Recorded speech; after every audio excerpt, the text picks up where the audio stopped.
Uriel, heretic of Zata, in banishment answer. Can the Orokin ever be forgiven?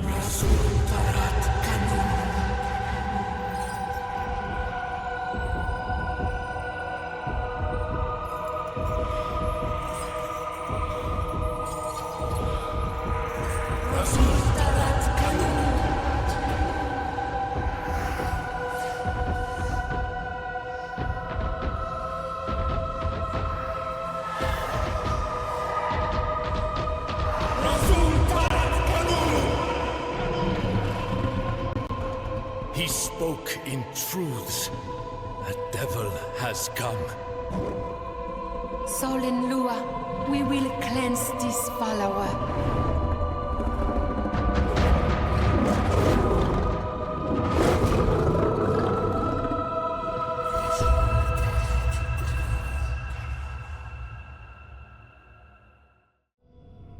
What's going on, guys? JS Perro here, and welcome back to Warframe. And today we're going to be taking a look at the Devil's Triad Kim voice messages from Roathe, which apparently gives some pretty interesting lore.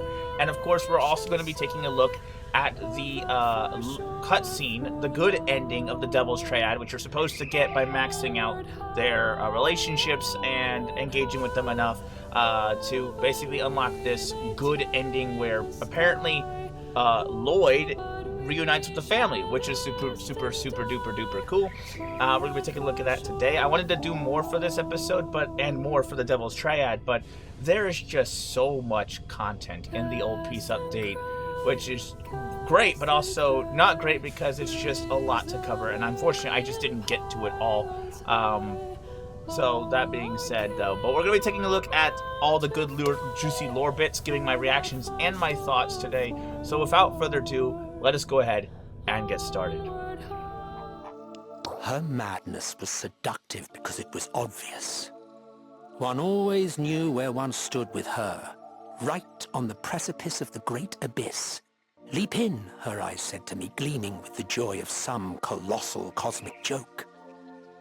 Through her demented visions I could escape the long, bleak stagnation of Orokin existence. All our senses had been glutted to numbness centuries ago. Yet she was still, in her way, fresh, eternal, limitless in her hunger. She summoned me to her bath one evening. I strode across the mingling puddles of perfumed water and blood and stood dutifully to attention. I'm bored, Roathe. Let's kill all the other Orokin and take over. All right. I'll say that's the first one. So, quick note. As I've been talking with Roathe and unlocking his various dialogues, I have noticed a bit of a trend that we previously held Ballas as one of the biggest piece of crap Orokins to ever exist. But the more Roathe talks about Executor Nitok, the more I start to wonder if getting Ballas wasn't the good ending, because it seems like things would have been maybe a lot worse if Executor Nitok was in charge. At least that's what it would seem. But yeah, Nitok is not good, and so hopefully she's not alive anymore, because that would be very bad for us if Nitok was still around. But anyway, yeah. Okay, that is voice message 1, and then we're going to go down here and do connection. When the Sentients completed the solar rail to Tau, there was no grand ceremony. It simply began to work. Ceremony was hastily created, of course, for no true Orokin can blow his nose without observing some pomp and circumstance. A great fuss was made over the first transport to make the crossing. It was Executor Tormus's stately cruiser, and in the choice of Tormus as expeditionary could be read a collective rebuke to Executor Tuval for the grotesque mishap of the Zariman 10-0. Out Tormus went, and back Tormus came, carrying wondrous bejeweled memories of a new system and new worlds to settle. Within days, a flotilla of colonist ships had departed, eager to step foot on the virgin shore. The sentient attack that followed rather spoiled the mood. Gosh, I'm loving it. I love this. I love this. I love this so much. Oh, you have no idea how much I love this. Oh man. Oh man. Oh man. I already have a feeling. I've only listened to 2 of these, and I'm already gonna love it. Oh, I was under the rather unfortunate previous notion that we never actually made it to Tau at all. But that was quickly debunked by someone pointing out a specific lore entry. I think it's the Mag lore entry. It was a while back, but a Mag lore entry that specifically showed that we actually were in Tau fighting the Sentients at some point during the Old War. So that was pretty much a revelation for me. I can't believe I missed that. But anyway, but yeah, this is more in lines with that. So yeah, it would seem that after the mishap of the Zeraman 10-0, which we all know, of course, that the Orokin didn't stop trying to get to Tau through various other ways, and it looks like they went back to basically went back to the solar rail system, which is basically how they get from planet to planet, but now they're trying to get it to a much wider, from system to system, and it seems like it worked. And of course, now he looks like Roathe is talking about the first proper test of the solar rail. Not that I would expect any executor to actually make that trip really first. But yeah, the Great Fuss was made over the first transport to make the crossing. It was Executor Tornus's stately cruiser, another name for the executors. So we have Neotalk, Tormus, and of course Ballas, and I'm sure there's others out there. I just don't know them offhand. But yeah, apparently it went back, and with that, Executor Tuval was kind of a laughingstock for that one, for the mishap of the Zeraman 10-0, because obviously it's like, hey, why didn't we just do this to begin with instead of, I don't know, dooming thousands of people to void torment? But hey, you know what I mean? It is what it is. But man, I love this. And of course, once it was confirmed that the solar rail was working and functional, they started sending people over, and that's when the war really seemed to kick off. I always thought the war started when the Sentients came to our system, but it seems no, it started on their turf. At least that's what it appears. Let's go ahead and do the next one. For so long, the Orokin Empire had no enemies. Its military existed merely to pursue petty grudges, house against house, executor against executor. When the Sentients attacked, we knew a unity long denied to us. The Dax drew their swords against something other than an insolent peasant or a larcenous trader. The Emperors, the deathless titular rulers of the Empire whose power was vested in the Executors, lurched awake on their dusty golden thrones. War. Magnificent war. At last, the Empire meant something, defined by an extinction more imminent than the sun's eventual death. We drank deep of the nectar of life. Okay. Wow, that... Man, I'm loving this. It's putting a whole new spin on what we know. I love this. It's not just simply about the old piece. It's about the war, and I love it. Oh, man. But yeah, how interesting. So the Orokin at first, at least, liked the idea of war, because we all know that the Orokin kind of grew bored of their dull lives, because pretty much they had conquered everything. They conquered their system, they conquered disease, they conquered death, they conquered sickness, they conquered beauty and aesthetic, they conquered pretty much everything, and the only thing that seemed to herald an end to all this was the sun's eventual death, hence the need to go to unseen shores like Tau. The problem is, but yeah, it seemed that in their excess, they became increasingly detached from life and their ability to just enjoy anything. And so it's interesting to hear Roathe talk about how when the war first started, it excited them.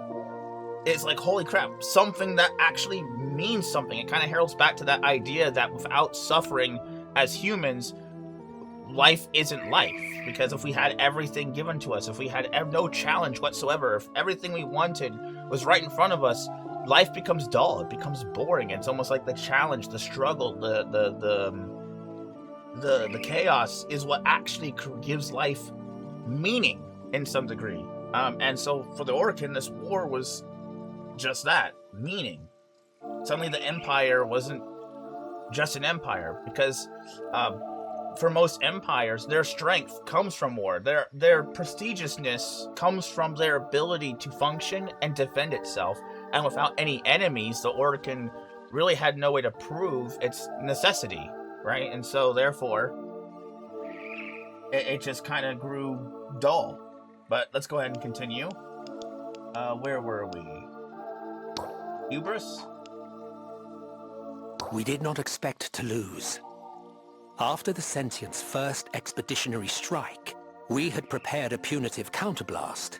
The Gilderglass Enchantress rose out of Sarah's fog on lethal wings, a galleon laden heavy with drones and silver-armored myrmidons. Circuitry, fine as mist, formed a delicate lace beneath their translucent plating.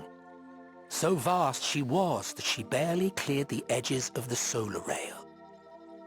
The Sentients made sure we saw the outcome. They sang and our technology failed. Our warriors struggled and suffocated inside their shining suits. The crew of the Gilderglass Enchantress roasted alive as she swan-dived engineless through the skies of Tau, a complex and costly firework. And again, more... sorry. And again, more, on the lines of the Orokin's hubris and just how narcissistic and full of themselves they were, that they thought themselves above the Sentients. They're like, we created them. There's no way that you could defeat me. Kind of similar to how Ballas reacted to Umbra trying to cut him short, being like, I created you. You can't do this. And was surprised when Umbra did, with the help of the Tenno and such. And so it seems like he just never learned their lesson, apparently.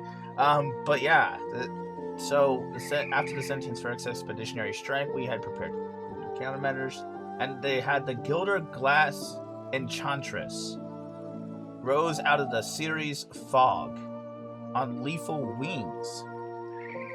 So yeah, very, very big word heavy, but basically it was a weapon that was meant to just immediately put an end to everything, and it failed, like a lot of things do for the Orokin, spectacularly, and kind of shaped the idea that the Orokin were the ones on top. Again, hubris, invention. Now, I remember the developments of martial Archimedia were, at first, presented as entertainments, like debauched rules, watching criminals put to death in an arena circus. We fancied we were coming up with new and titillating ways to dispatch a far inferior foe. How we flattered ourselves. In truth, we innovated desperately, knowing ourselves outmatched by our Protean enemies. They tore through us like swarming children devouring their bloated mother. Desiccated, crushed between the pages of time, we had simply been out-evolved. I'm just loving the dialogue. The writing here is just incredible. But yeah, so basically, after the war started, so they looked into developments of martial Archimedia, so like the science of war, I guess, and all that kind of stuff. And at first, it seems like, so the Orokin tries to guise it as some sort of entertainment for people, as they didn't want people, obviously they don't want people knowing that, hey, we might actually lose, we might actually suck, and maybe we're not as great as we thought we were. That idea to the Orokin was like death. It was worse than death, to be seen by lessers as not that good. So of course they wouldn't admit to their failures, they wouldn't admit to their fumbles and struggles, so they had to gas everything up as some sort of other thing. Oh no, the war's fine, it's great, it's wonderful, but you know, while we're dealing with that, we can still have fun. Here's a gladiatorial arena where we practice new technologies that we're going to use against the Sentients in this war that obviously we could win without, but you know, what's the fun in that? So, yeah, but unfortunately for them, that was just a cover-up and a lie, because they doesn't seem to be like they're doing pretty good. Sentience. We did not think of the Sentients as a them so much as an it.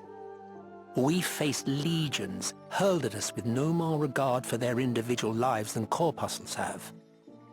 There were cells in the body of a sprawling, malevolent mass. We were, I think, too conditioned by our experiences with the infestation.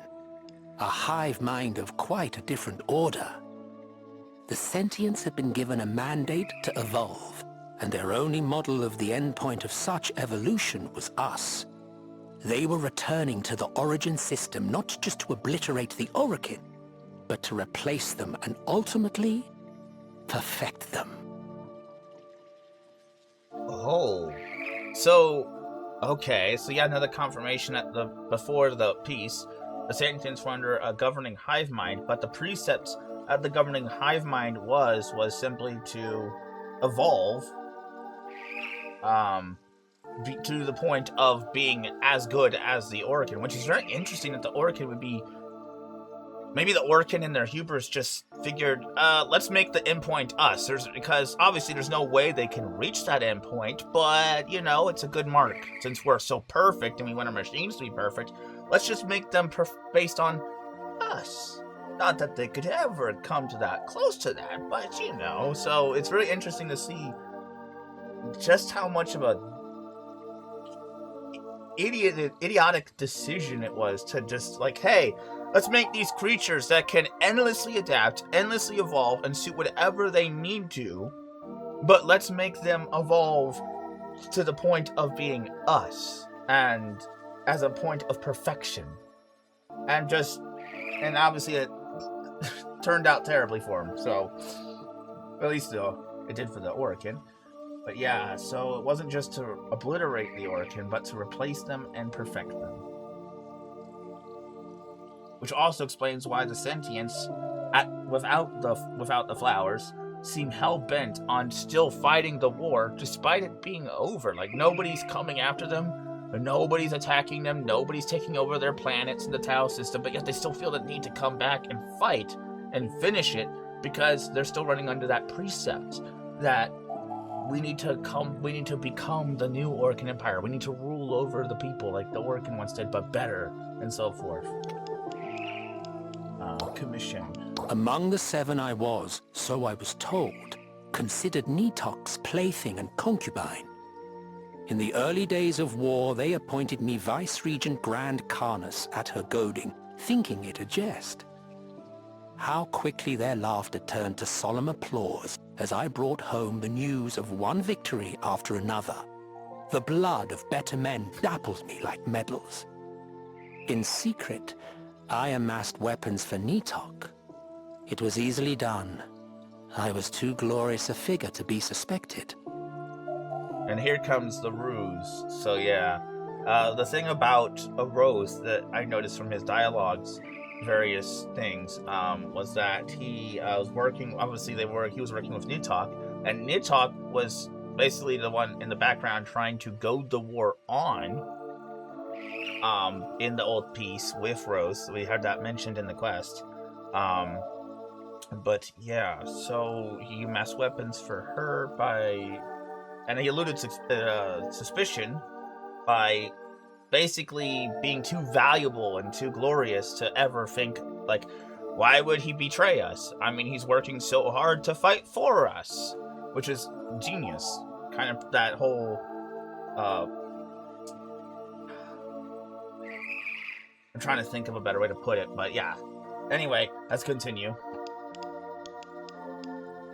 The standard. Nothing quite speaks to the pomposity with which we creatures treat the carnage of war quite as succinctly as the bannermen. Those who must be protected at all costs and followed without question. And who may be threatened, I might add, to follow orders that no sane soldier would ever complete, lest they somehow come to suffer some more terrible fate, laughable though it is. It was always their forms my eye was drawn to amongst the rest, though their mangled bodies were no different from any other. It was always the standard they still bore, glittering in its Orokin gold and smeared in dappled crimson. I always ensured it stood proud upon the field before I departed.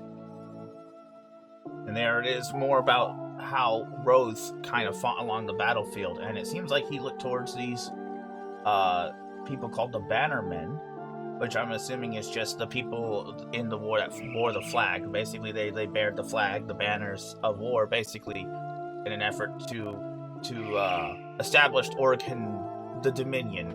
Kind of like, you know, how in Helldivers 2, you plant flags of freedom in order to establish your foothold on the battlefields and show off that democracy still stands. And it looks like Roathe seemed to have a sort of admiration for the Bannermen and how they fought with vigor and how they led the charge and how they conducted themselves amongst the battlefields, for lack of a better way to put it.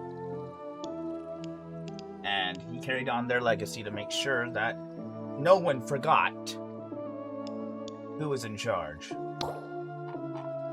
Commanders. I recall them now. Coteries of laughing Orokin youth. Nobility clad in the as yet unspoiled raiments of command.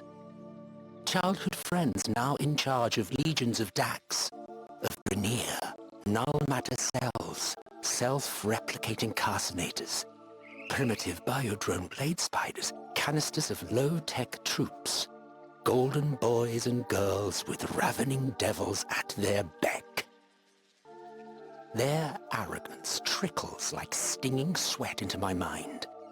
They drank and sang, boasting of the times to come. They would make names for themselves, raise their families high in honor. So many of them fell. Not even their bodies were returned. To prevent the enemy from gleaning our secrets, they were Kuva-jolted to liquefy upon death. The hope of a generation turned to an oily puddle, sloshed through by Grineer boots. How interesting. Okay, so another use for Kuva. It seems like Kuva is just a substance that keeps on giving, apparently. But yeah, sorry. So now we're starting to see those cracks form. I can hear a little subtle, like, sadness in Roath's voice here. It seems that, childhood friends now in charge of legions of Dax, of Grineer, no matter cells, self-replicating, carcinators, primitive biodrone blade spiders, and canisters of low-tech troops. Nobility clad in as yet unspoiled remnants of command. So basically he's saying here, I watched as my friends who prated about how onerous, how glorious this would be, because the Orokin were telling everybody, hey, we're winning the war. We're great. It's great. And just watching them as they slowly all, one by one, fell to their inevitable deaths before him. And the fact that they don't even get the bodies on return, families just, it's like as they never existed, because Orokin couldn't let the enemy secrets fall, their secrets fall into enemy hands, so they just destroyed them completely and utterly, as if they never existed. An entire generation turned to an oily puddle. Sad. Where did I go? Was this, I think, was it? Yeah, okay, so we're on punishment. It was Skarn, testy, cerebral and acerbic, who had first mooted the plan back in the days before the war. We must fly the nest, for the nest is on fire. Through over-exploitation and reckless experiment, we had fouled the system beyond hope of regeneration. Expansion to new horizons was our only option now. He too inaugurated the cowardly towers in the void. The dread of a sentient return was so strong in him that he could only imagine retreat to islands within the void sea. How little credit we gave the sentients for courage. They willingly endured the void's scalding fire purely for the chance to punish us. Alright, I'm loving this. I gotta say, this is incredible. I just love it. First off, I just love the way the writing is. It's just really well written. But number two, just a more look into the various executors and the Orokin nobility and the war and how it was fought and what the thoughts were going through people at the time. And again, more mention of why the Void Towers, the towers within the Void even existed. Because if the void's so dangerous, why do we have towers there? Well, obviously to avoid the sentients, because the sentients can't go into the void, at least not without extreme damage. Surely the sentients wouldn't risk losing their ability to replicate and produce numbers just to punish the Orokin, and it's like they were very, very, very wrong. And we got, I think Askarn is another executor, so there's Skarn, Tuval, Tornus, Balus, Nidhogg, and 2 more? Because there's the 7. So I'm trying to think if I can remember any other names. But anyway, let's go ahead and continue. Division. After the first sentient invasion of the system and the disastrous Orokin riposte, a curious silence reigned. We had no word from our people stranded in Tau, and no way to know whether their signals were being jammed or they had been entirely obliterated. I found myself petitioned for opinions. As strategist, I was expected to comprehend the enemy. The sentients could have destroyed the solar rail terminus above Tau at any time, yet the rail was still active. Why? What did they gain from leaving the gate open? Were they united in their aggression? Or did some yet hope for peaceful coexistence? So I'm assuming, is this when the flowers were found? So at some point during the war's beginnings, there was an old peace, which we know now from the old peace quest, where because of the flowers that were found on Tau, the only form of alien life, and it basically rendered the hive mind, which wanted aggression, pointless. A need to evolve, the need to become the better Orokin, the need to fight suddenly vanished with them. And so is this the moment where it happened, where suddenly after the sentients retreated back, there was just no news? And some people were like, are they preparing for a big all-out assault, or is something going on here? Why leave the gate open? Right? So seems to be implying this is where the peace began. Fire. There it is. Monstrosity and excess had served us admirably in the past. I was expected to apply them as war tactics. How had we tamed the infestation in our ancestors' time? Rip open the atom's heart like a rosebud, of course. As one, the 7 bade me become a devil with a trident of warheads, a sower with a satchel of rampant radiation. That was the day we learned the sentients were not only capable of nullifying our technology, but also of commandeering it. The flock of wicked little leveler drones we sent out came winging merrily back to us, still heavy with bombs, chortling in unknown syllables, detonating in the midst of the very motherships that dispatched them. So once again, the Orokin keeps sending things out, and the sentients keep turning it against them. Once again, just showing how powerful the sentients truly had become, and how hopeless the war seemed. Division fire, and then we have loss. The losses were absurd. Many refused the data outright and deemed them errors, or lies, or cephalon conspiracies, raised and glutted on Orokin subterfuge. It was easy for them to reject the truth now. From that moment forth, they lived in a fantasy engineered for their comfort. We were winning. The sentients were in retreat. All who thought otherwise were traitors. And again, just showing that the Orokin just could not accept the fact that they were failures, or they, at the very least, they did not want people to know that they were failures. And so many people thought they were winning the war and only sent out, and when they were sent out, they were expecting a glorious battle for the glory of the Orokin Empire, only to be met with just death and slaughtering. Countless lives lost. All for what? A lie. Speaking of lies, but at first... Many of the sentients evolved between encounters, so we could never be sure that we would face the same foe twice. But others remained in consistent form, as if they had reached some plateau long ago. Perfected killers. They brought the same cold horror that a shark does. It was insanity. How could I strategize around the behavior of sentient crab ships when no sooner had my tactics been perfected than the crab ships were replaced by worm ships? And how long before those worm ships were themselves replaced by some new monstrosity? All we could do was go backward. Progress had been fatal. Old traditions, time-hallowed paths of honor and discipline were owed their due. So yeah, and here's the change, the subtle change. When the Orcan realized that no matter what they did, the sentients would just adapt, evolve, and adjust. There was no strategy that could beat them, because as soon as they came up with a new strategy, the sentients had a countermeasure, and nothing seemed to work. So they turned to old things, like not lights and circuits, but things like flesh and disease.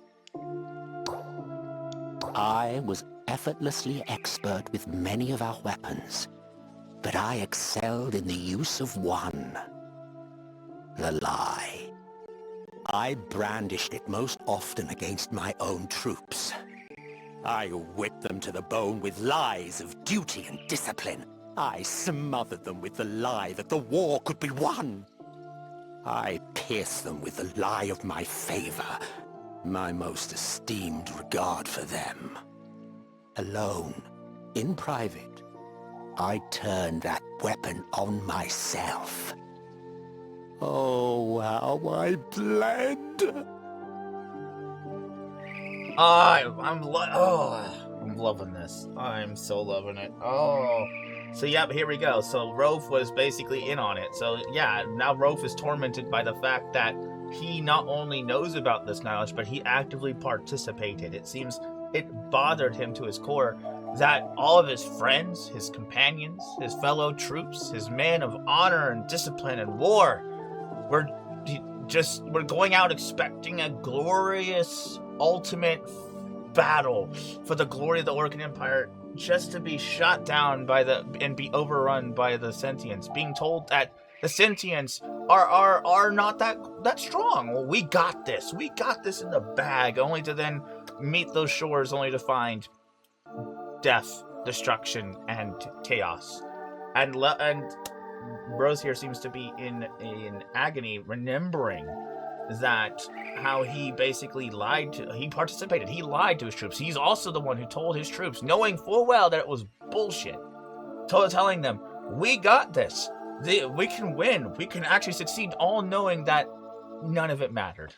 And when he was alone in private, he basically says, I turned the weapon on myself to lie on myself, basically telling himself that this had to be done, it had to be this way, and it was just part of life, but all the while knowing that this could have all been avoided. All this bloodshed, all this pointless cruelty that the executors had, all because of their inability or refusal to admit defeat. All of these lives lost for the sake of what? Nothing. It was over. And he was just sending people's lambs to the slaughter. Friends, family, people who would never see their children again, and it seems to have burned him a bit. Suddenly, the Orcan Empire doesn't seem so grand and glorious. Where were we? There we go. Sacrifice. Trayvon, I watched you hurl your railjack into Pragas's Moor. Distracted, feeding greedily on you and your men. She never noticed my own ship speeding away. You laid down your life for your superior officer. I felt your selflessness like a slap in the face. Mariner, you gave me your body. Together in that trench, we drank kuva. My hand shook and my gashed throat leaked, but I kept enough drops down for it to take. I remember your last salute, the fading. Then I blinked open the eyes that had been yours and saw my gutted corpse dead in the mud. Rustic. Something wrong in the cloning process, they said? What else could make a Grineer stay at his turret while burning alive? Even a rat understands self-preservation. No, Your defect placed you above them. And again, well, man, I'm just loving this. Again, he's remembering the countless casualties. And not only that, the people that trusted him, the people that looked up to him, that died for him, and having to know that the only reason they were there was because the Orcan said to. There was no victory, there was no winning, there was no point to being there other than just to make the Empire look good. And all the while telling his soldiers and Trayvon that if you help me get away, it'll service the war, service the Orcan. And they do it gladly, not knowing that it was pointless. All of it. Even taking over a new body of one of his mates. All for the while knowing that it was pointless. And how he had to lie to them and lie to himself just to keep the charade going. Even a Grenier became stronger than a rat, avoiding self-preservation for the sake of the glory of the Empire. I'm loving this. And Warframes. At first, the Warframe seemed more of an artistic statement than a legitimate weapon. The war was all but lost. The sentients were unvanquishable. Let us, then, create these strange and surreal warriors and arm them with weapons of ancient pedigree. At least our defeat shall be beautiful, memorable. But against all expectations they prevail. Soon, stories of outrageously improbable heroism filtered back from the front. Warframes had appeared from the sky, angel-like, liberating captives and devastating sentient strongholds. Even alone, they were miracles. In groups, they were gods. Little wonder, then, that they were seen as mere propaganda. Oh, wow, that's an interesting take. So we know the Warframes were created to fight the sentients, but this implies that the Warframes were meant to lose. The whole Warframe program was just a last-ditch effort disguised as a beautiful failure. Just one last, you know what, let's give them hell before we go. And not expecting even the Warframes to even be enough. But that changed everything. The moment the Warframes came in, it changed everything. Everything. Suddenly, a guaranteed loss, guised as victory, through lies and subterfuge and just atrocities, suddenly became actually feasible for the Orcan.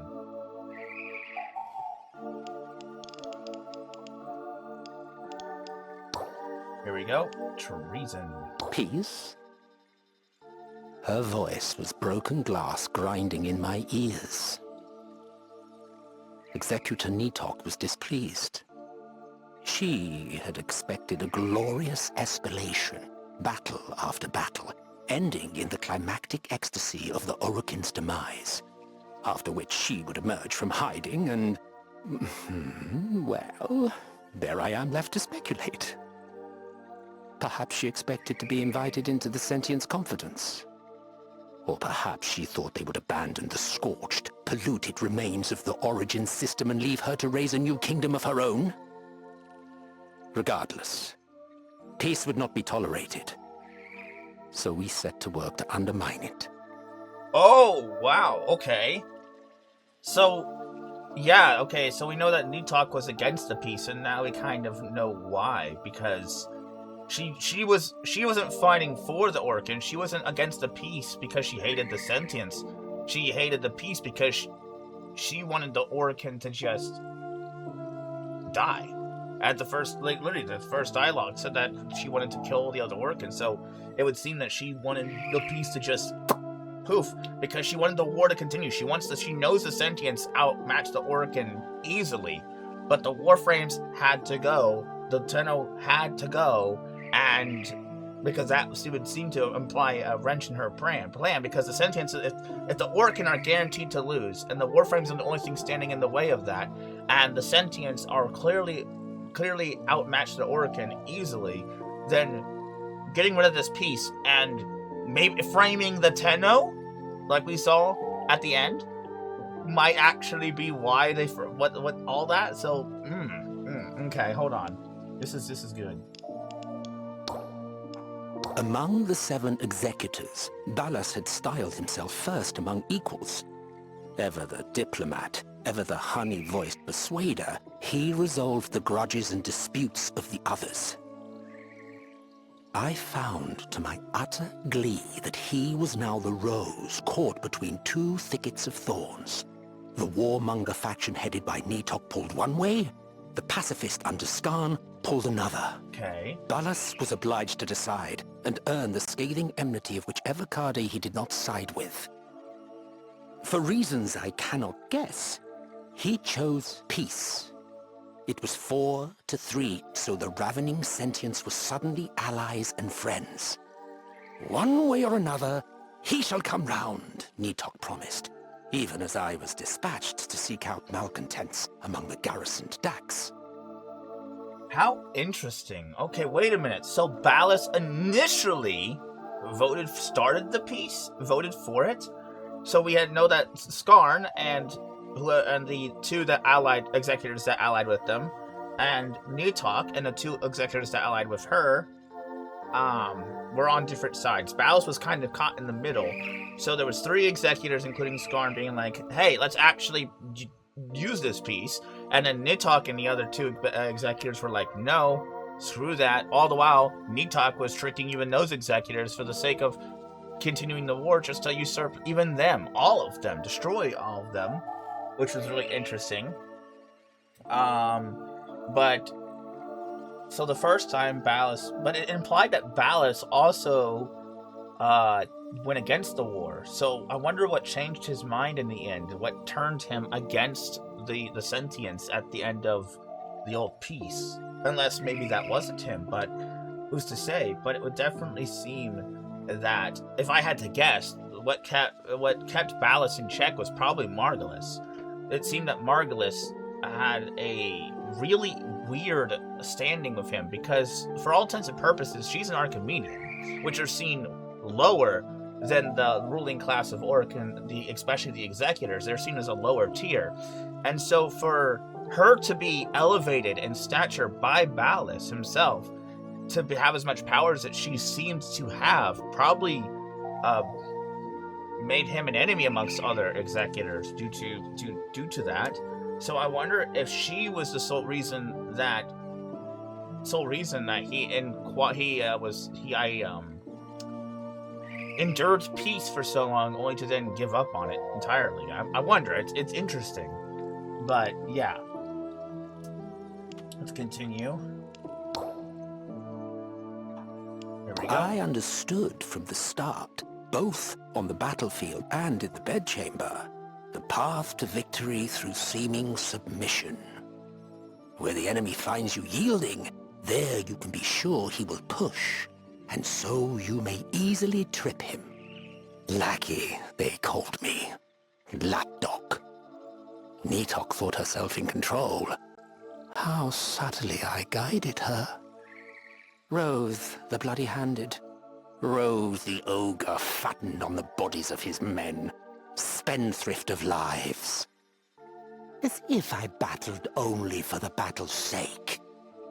No. The Orokin Empire must end.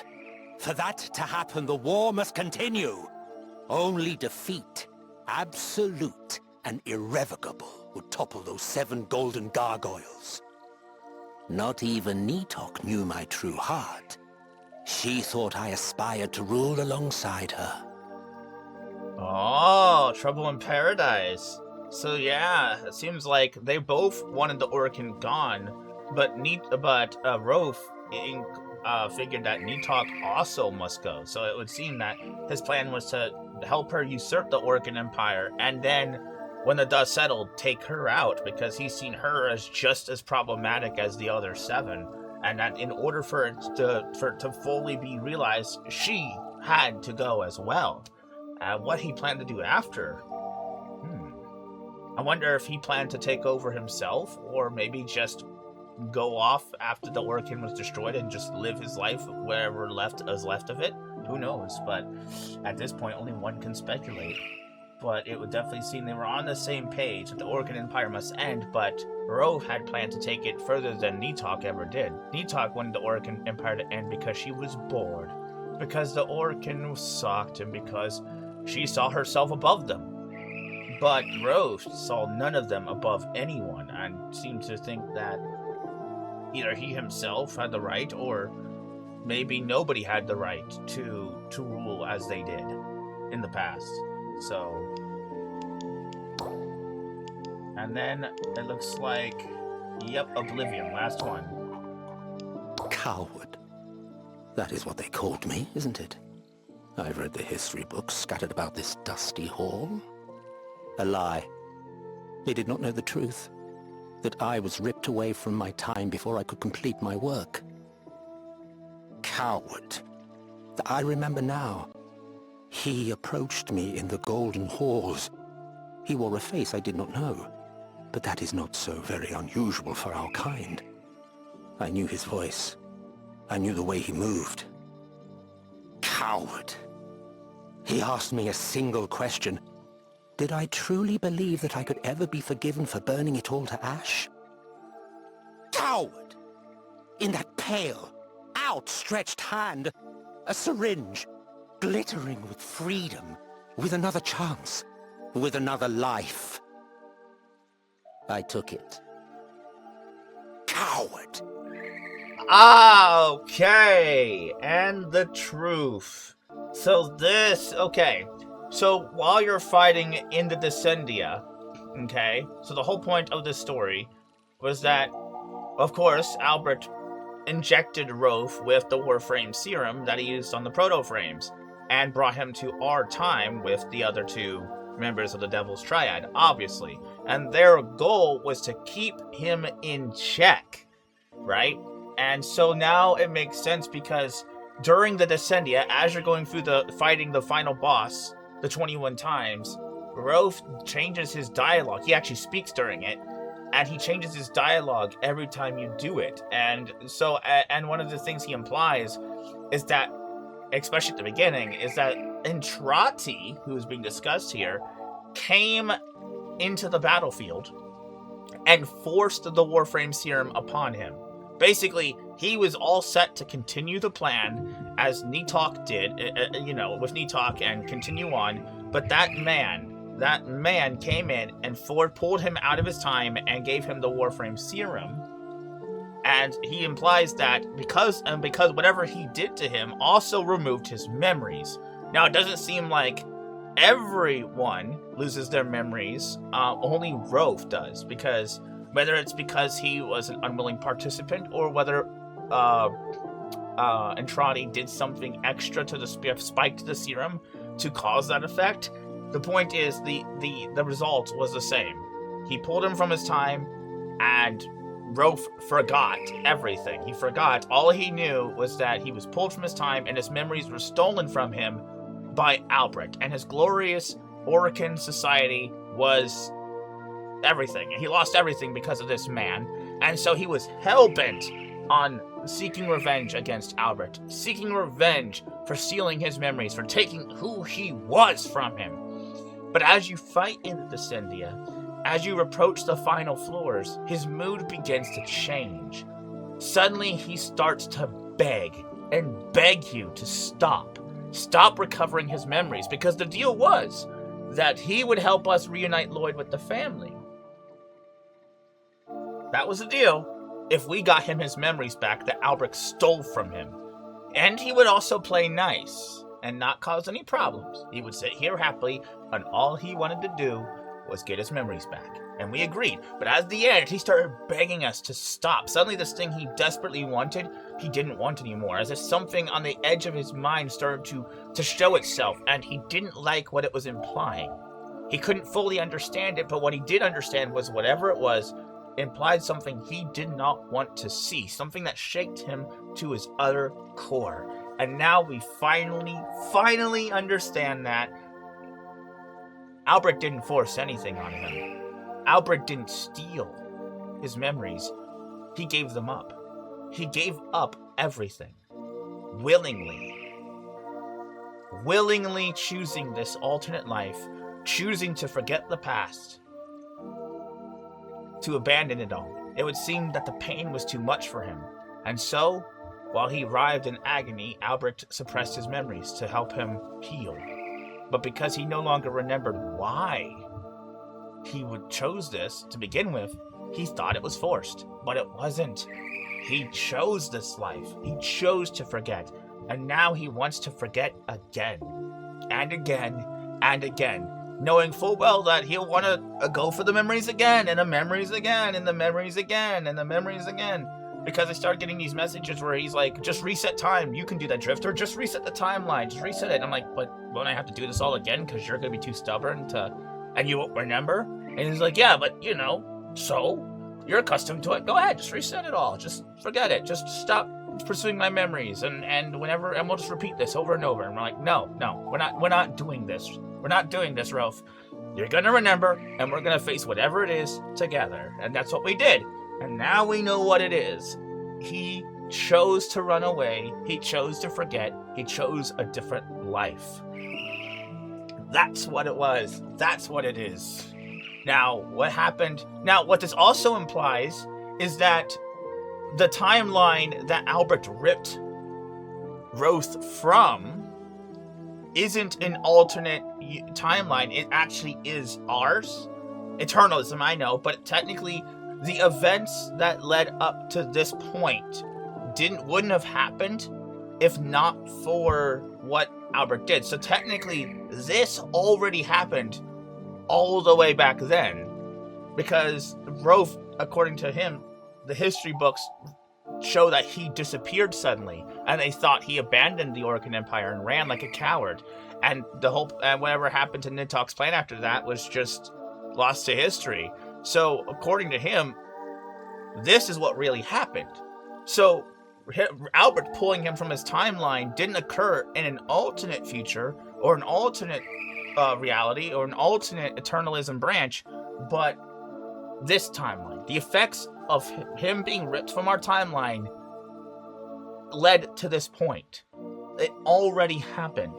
And basically, what Albert is doing here is just preserving continuity, if that makes sense. I know it's a little confusing because timey-wimey, wibbly-wobbly, but all Albert did with the Devil's Triad is just preserve the continuity, because Roathe has already been pulled from the timeline, and its effects have already been shown by the fact that Nidhogg did, and the war, and Nidhogg and all that stuff didn't happen. And Roathe, in the history books, has been shown as a coward, a runaway, and reality is he was just pulled. So continuity is preserved. That's all Albert did, was basically preserve the continuity. That's why he's here. And now, for what purpose he wants Roathe here in particular, it would seem the only question he asked was simple. Can the Orcan ever be forgiven? As we saw during that cutscene, where I believe it was TennoCon, and so the question was simply asked, right? Can the Orcan ever be forgiven, right? And stuff like that. So yeah, that seems to be what this implies.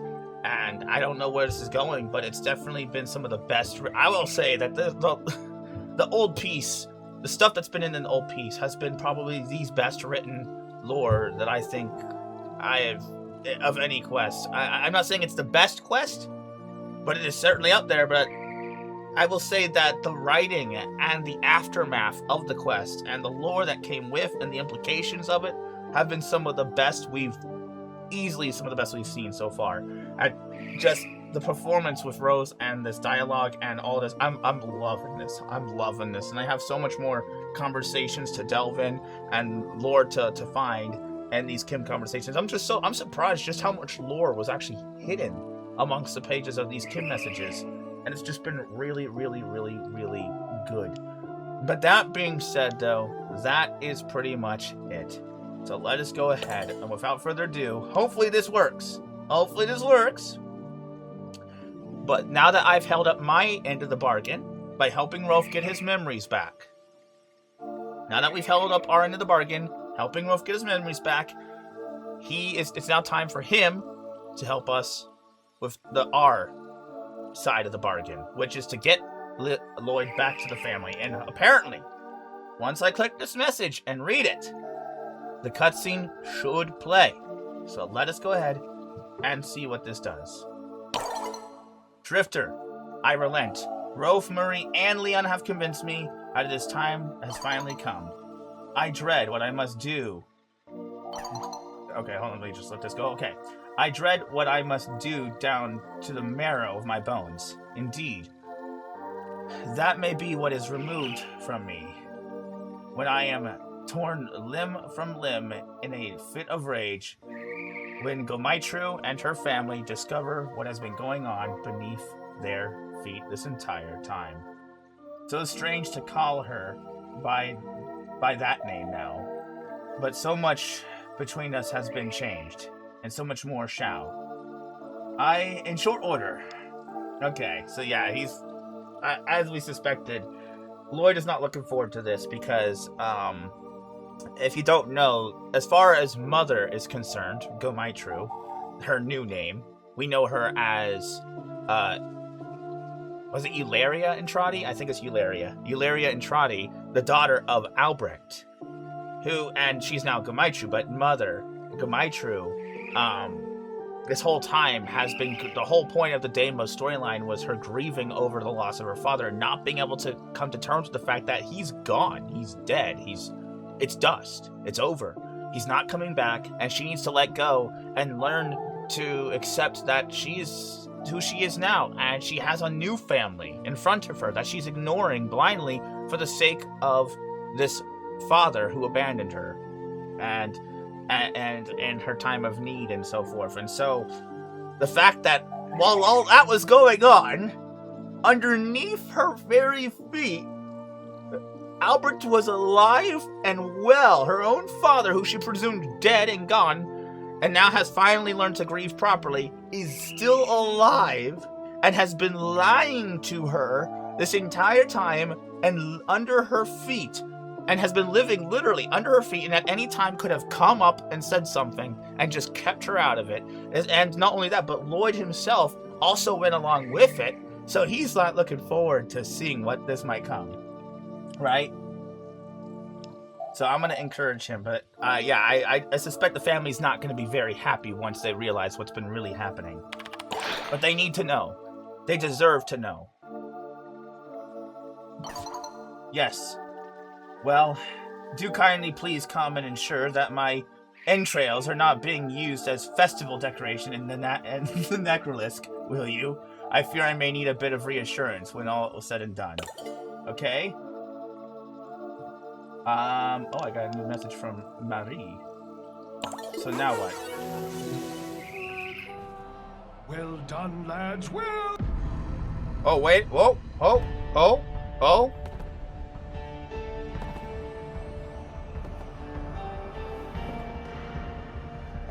I think we figured it out. Hold up. We did. Loid's so nervous. And there it is, the door.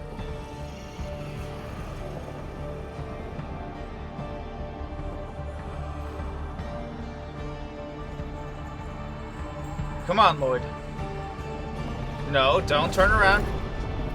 Haha. Roathe's like, get up there. Go on.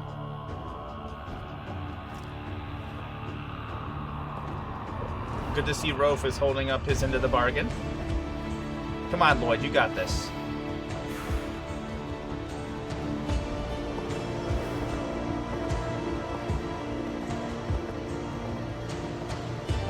I really hope the family don't take it too hard on him. I mean, it is his fault too, but he's just following orders. Doing what he thinks is right. Albert is the real mastermind. Oh, hello. Oh, okay. So yeah, I triggered it by entering the sanctum, in case anyone was curious. Once I did I wonder if the family have anything to say. Hold up. Let's go up here real quick.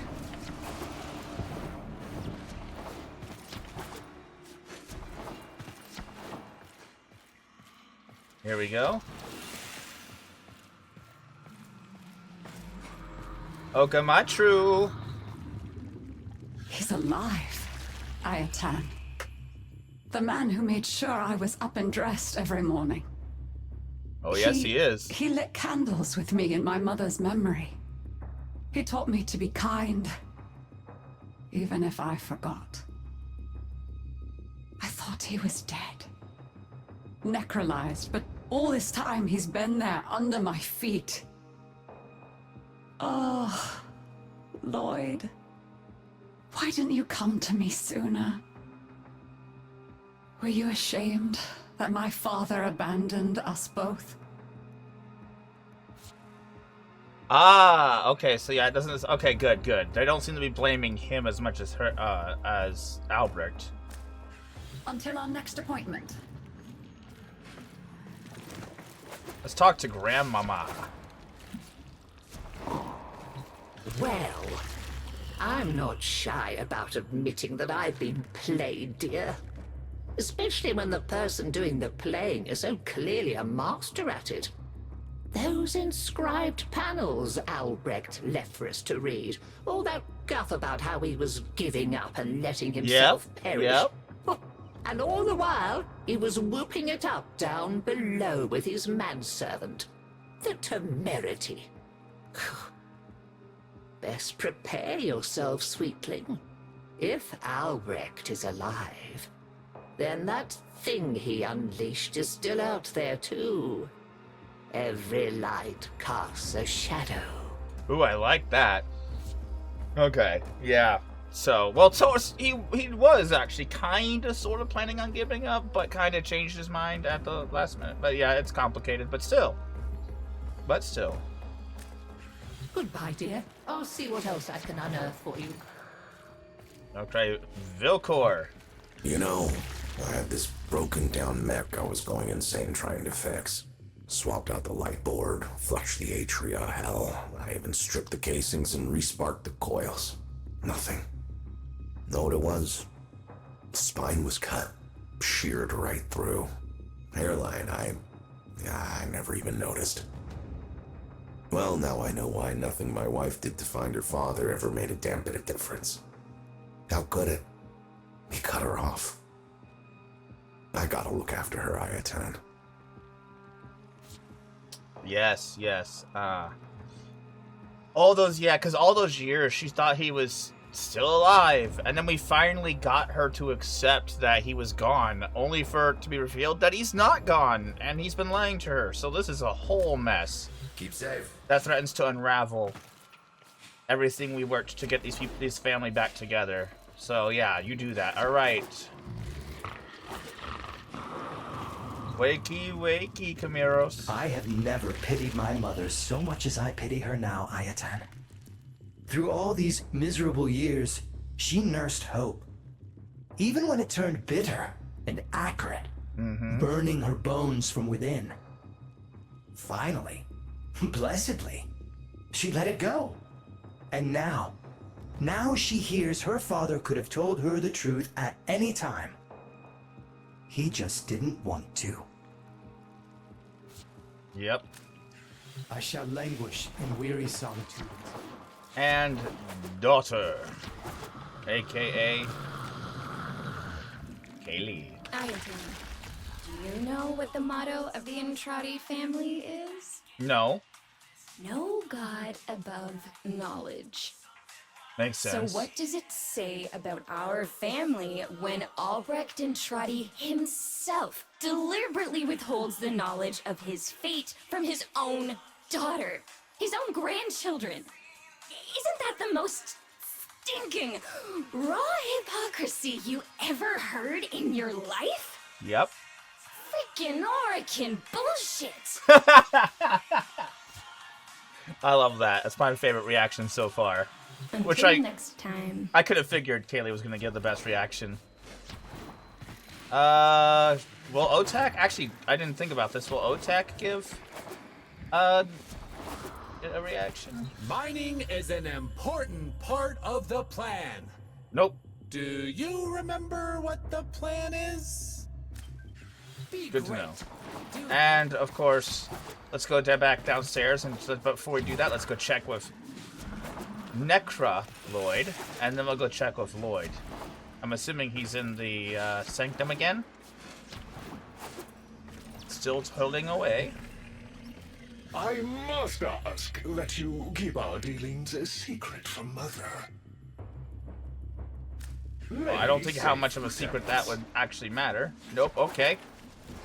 So none of the Necras have any dialogue. Let's see what Loid has to say. No. Man, this video is gonna be long. Let's at least pretend this mess can still work. They are changed, Tenno. Yes. Terribly changed. For so long, I have refused to look at them. Coward that I am. But you have only ever known them as they are now. And you never turned away. So I put aside my shameful fear, and I tried to see them through your eyes. It was the correct choice. Agreed. I always told myself I was serving them out of duty. No.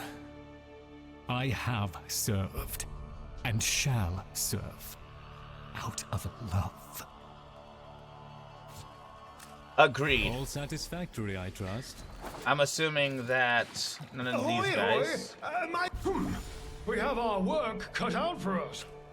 Nope, okay. I didn't think so. Any of the Cavia was gonna get a reaction. Let's quickly... Oh, hello. Oh. There we go. Let's see if we can't see what the Devil's Triad group have to say.